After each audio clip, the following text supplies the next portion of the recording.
आज हम आधुनिक हिंदी साहित्य का इतिहास BA द्वितीय वर्ष पेपर क्रमांक 14 छठे सत्र के लिए इस परिचय के अंतर्गत आज हम प्रयोगवादी कविता का सामान्य परिचय या उसकी विशेषताओं पर प्रकाश डालने का प्रयास करेंगे, उसका अध्ययन करेंगे।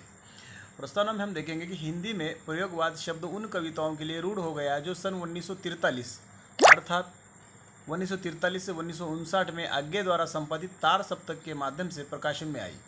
प्रयोगवाद का अभिप्राय स्पष्ट करते हुए कुछ आलोचकों ने यह कहा कि इस धारा के कवि नवीन प्रयोग करने में विश्वास करते हैं। भाषा, शिल्प, भाव, प्रतीक, बिंब सभी दृष्टियों से प्रयोग करना ही इनका इष्ट है, किंतु आज्ञे जी ने दूसरे सप्तक की भूमिका में इसका खंडन करते हुए कहा, प्रयोग अपने आप में इष्ट नहीं है, वरन वह दोहरा साधन है। एक तो वह उस सत्य को जानने का साधन है जिसे कवि प्रेषित करता है, दूसरे वह उस प्रेषण क्रिया को और उसके साधनों को जानने का साधन है। प्रयोगवादी काव्यधारा के अधिकांश कवि मध्य वर्ग के हैं और उनमें से अधिकतर कवि अपने व्यक्तिगत सुख दुख एवं संवेदनाओं को काव्य का सत्य मानकर नए नए माध्यमों से अभिव्यक्त करते हैं। वस्तुतः प्रयोगवाद का सत्य इसी मध्यम वर्गीय व्यक्ति का सत्य है। ये कवि उसी यथार्थ को अभिव्यक्त करते हैं जिसे स्वयं भोगते हैं और स्वयं अनुभव करते हैं। प्रयोगवादी कविता की विशेषताएं। पहली विशेषता है भोगे हुए यथार्थ की अभिव्यक्ति। अपनी वैयक्तिक पीड़ा को आत्मसात करके उसे कविता में करने का काम या कविता में अभिव्यक्त करने का काम प्रयोगवादी कवियों ने किया है। इसी को आलोचकों ने प्रयोगवाद की व्यष्टि चेतना कहा है। प्रयोगवाद ने जहाँ व्यापक जनजीवन को अपने काव्य का विषय बनाया और वैयक्तिकता को काव्य विषय नहीं बनाया, वहीं प्रयोगवादियों ने भोगे हुए यथार्थ को वैयक्तिक अनुभूतियों को ईमानदारियों सच्चाई के साथ व्यक्त किया। वे व्यापक जनजीवन की पीड़ा को अभिव्यक्त न देकर व्यष्टि चेतना को अभिव्यक्ति देते हैं। पीड़ा के रहस्य को भुक्त भोगी ही जानता है। आज्ञे जी लिखते हैं, मैंने विदग्ध हो जान लिया, अंतिम रहस्य पहचान लिया। मैंने आहुति बनकर देखा, यह प्रेम यज्ञ की ज्वाला है।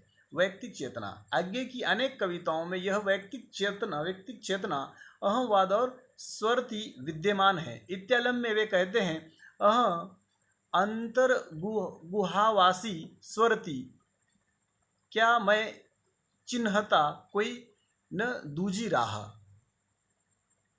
जानता क्या नहीं निज में बद्ध होकर है नहीं निर्वाह, बना हूँ करता इसी से कहूँ मेरी चाह, मेरा दाह मेरा खेद। तीसरी विशेषता अस्तित्ववाद से अनुप्राणित। वस्तुतः प्रयोगवाद की व्यक्ति चेतना अस्तित्ववाद से अनुप्राणित है।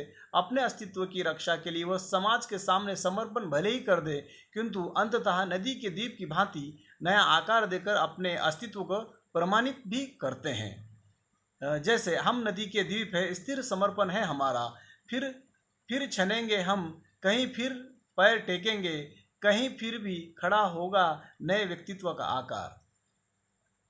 चौथी विशेषता है लघु मानव की प्रतिष्ठा। इस व्यष्टि चेतना के फलस्वरूप ही नई कविता में लघु मानव की प्रतिष्ठा हुई है। बावरा अहेरी नामक काव्य संकलन की कविता यह दीप अकेला में कवि आगे अपनी अस्मिता को सुरक्षित रखते हुए विराट विश्व के प्रति उसे समर्पित करने की बात कहते हैं।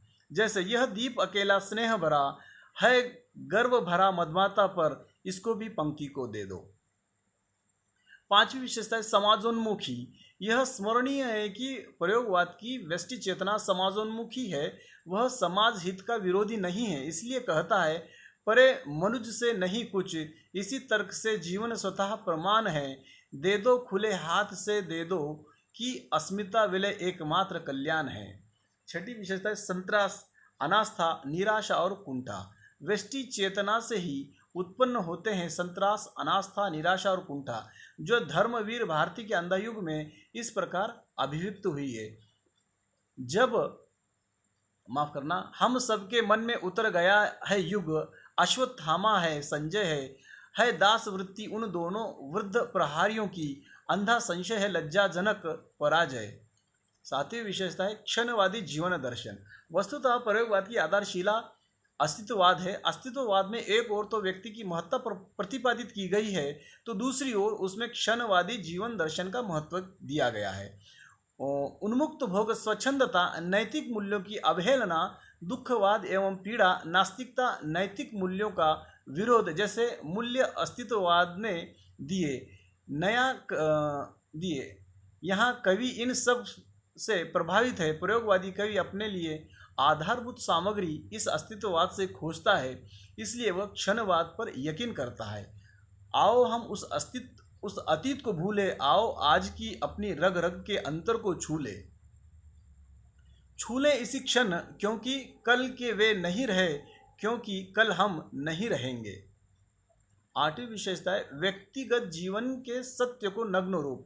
मानव मूल्यों के विघटन एवं परमाणु युद्ध की विभीषिका ने भी प्रयोगवादी कविता में निराशा के स्वर भर दिए हैं। प्रयोगवादी कविता व्यक्ति केंद्रित है। कहीं कहीं तो कवियों ने अपने व्यक्तिगत जीवन के सत्य को नग्न रूप में इस प्रकार भी प्रस्तुत किया है कि कविता आत्मविज्ञापन सी लगने लगी है। उदाहरण के लिए भारत भूषण अग्रवाल की निम्न पंक्तियां ली जा सकती है, जैसे साधारण नगर के एक साधारण घर में मेरा जन्म हुआ, बचपन बीता अति साधारण, साधारण रहन सहन, साधारण खान पान। आशा है छात्रों आपको आज यह प्रयोगवादी कविता का सामान्य परिचय या प्रयोगवादी कविता की विशेषताओं पर जो आज हमने चर्चा की है, जो अध्ययन किया है, वो आपको समझा होगा। धन्यवाद।